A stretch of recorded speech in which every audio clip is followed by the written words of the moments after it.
Alright, so here it is. They're finally finished. So this is the Black Widow Galant VR4's brake overhaul. So if you remember from when we started the Galant VR4, when I started working on the Galant VR4, I think it was one of these wheels had like a stuck piston on the caliper.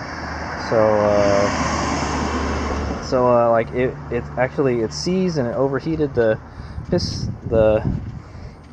brake pads and the rotors, and it faded. So I went and fixed that. We repaired everything. So this is going to be like my final brake vlog entry. We just finished putting the left rear caliper back on, and we greased it all up, and we put the brake pads on there. Anyway, so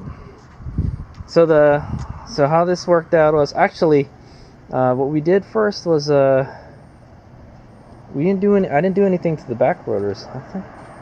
Well, anyway, from what I remember is I changed we did brake overhaul number 1, part 1, and part 1 was I had to change the calipers because one of the calipers was bad, and I said, well, let's just change both of them. So what happened was we did the Outlander brake upgrade. I got the Outlander, the bigger Mitsubishi Outlander rotors with the Outlander brackets, and that allows you to use the stock caliper on the Galant VR4 and use the Outlander rotors, basically. So and then I replaced the rear brake rotors with these slotted and drilled rotors from eBay. I think the front ones, I think they're all the same. Yeah, they're all the same brand. They're all slotted drilled. And then we changed the brake pads. I think we're using all Metal Master pads all around. Metal Master semi-metallic pads, so they're like a good kind of like, it's a very good street pad is what it is. Like they have good, like if it's really cold you have to warm them up, but other than that you don't really need to warm them up.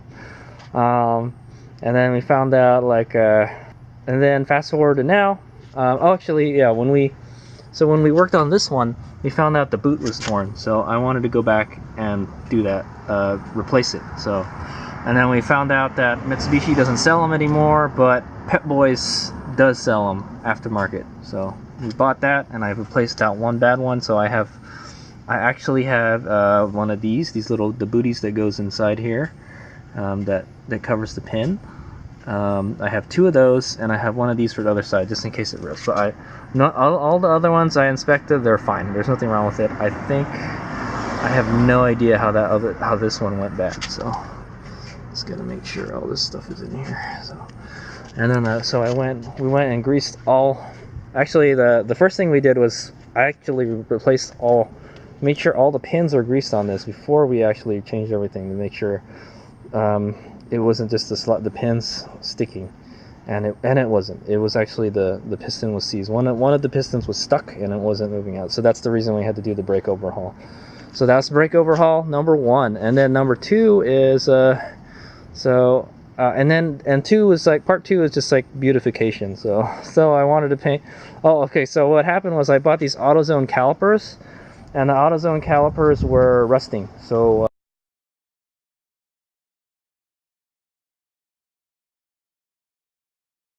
so what we did was I bought a Pour 15 caliper paint, and I wanted to try it out, and so we did the front. We did the fronts last time. Check that video out if you haven't seen it. It's a couple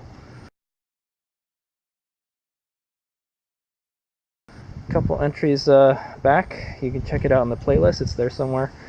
And so I tried brush painting calipers, and I found out it's still a lot of work. I think it turns out better if you just take everything out and then spray paint it, or spray paint it before you put it on. That's what so if I had bought some kind of caliper paint and then spray painted it before I put it on, it would have turned out much better. Yeah. and then I wouldn't have to worry about the rusting. But it turns out that those caliper brackets were didn't rust.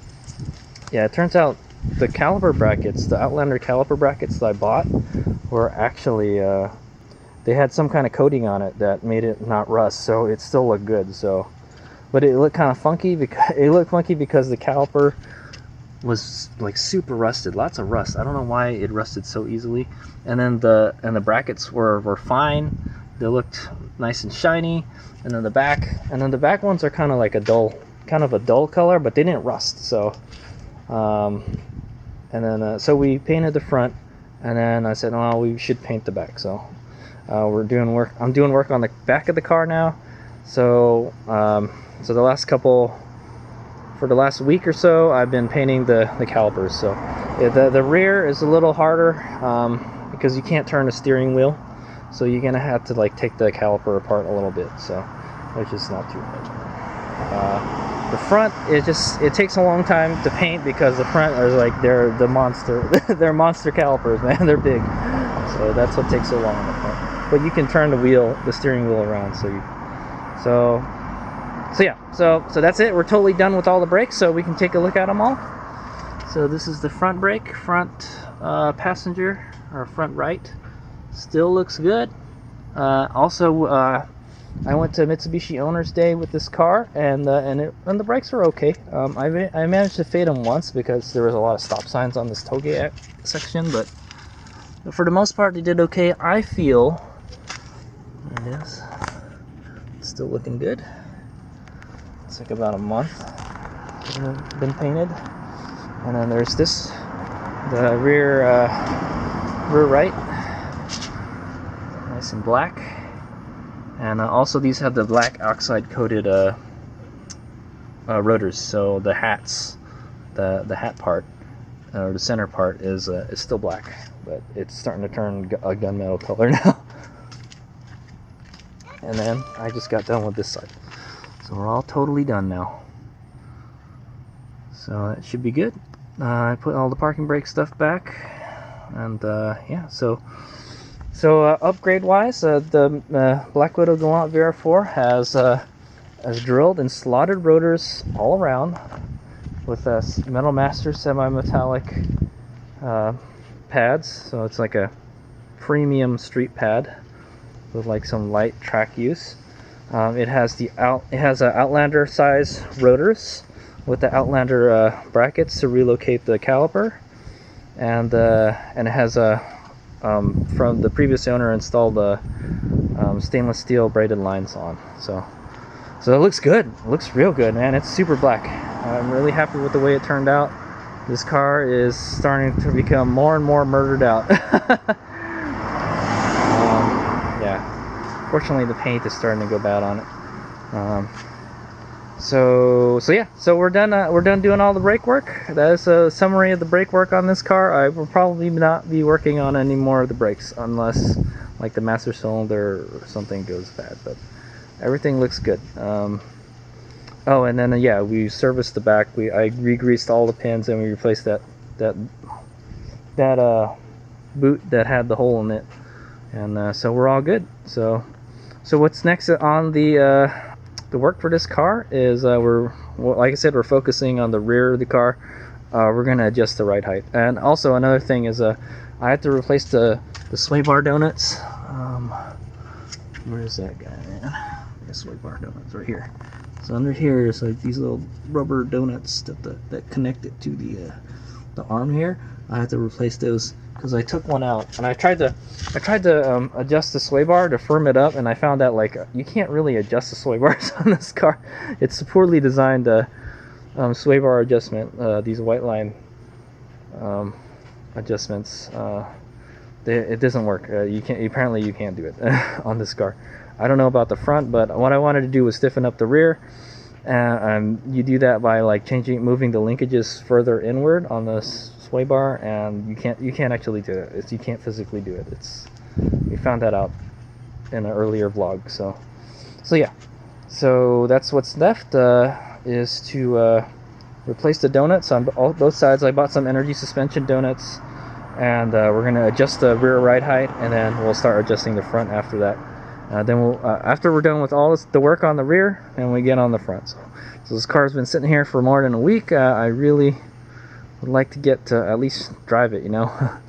But yeah, I've had fun working on this car. I just work on it a little bit at a time. So yeah. So the next vlog will be, I guess, replacing the donuts for the soy bars. Look forward to that. He's big out.